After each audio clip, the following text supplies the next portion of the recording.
I took these bikes from a landfill, fixed them, and I rode them around here, and now they work. It's just a great feeling. Last year, I introduced you to high school sophomore Brody Hicks, whose program Upcycle Cycles took bikes from a local landfill, fixed them up, and donated them to kids who needed them. Well, a few weeks ago, he wrote me, letting me know that with help from our story, he received an outpouring of donations from the community and that he'd recently delivered dozens of bikes during the holiday season. I knew I had to check back in to see how he's continuing to grow his efforts to give back.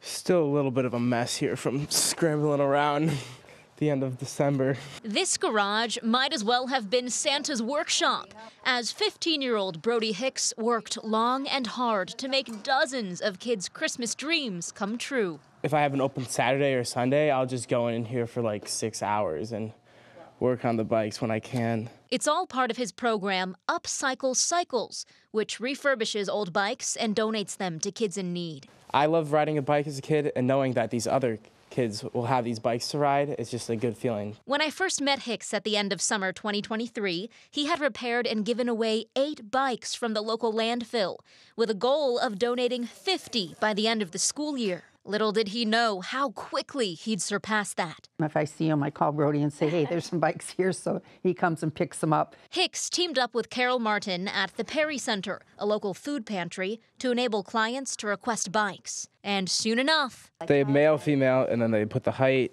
The age is what I mainly use. the applications came pouring in. In those applications, they were for 64 bicycles. The sheer volume made Hicks and Martin a bit nervous, but Hicks delivered in time for Christmas.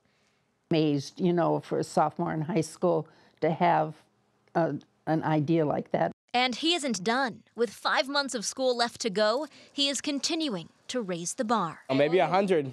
Maybe 100 bikes. We'll see. Well, Hicks tells me he hopes to do some research this winter to find even more partners he can work with to continue donating bikes to kids in need. Now, he's only fixing donated bikes, so if you want to support him, we do have a link up on our website. That's WKYC.com. But so glad that he's still at it. I mean, a few months ago, I thought it was amazing. He'd fixed 8, he pulled them out of a landfill. Yeah. And now, I mean, dozens of bikes later, he's not slowing down. And I love that he kept in touch with you to say, hey, Isabel, thanks for getting my story out there. Here's what your story did and enabled me to do or allowed me to do.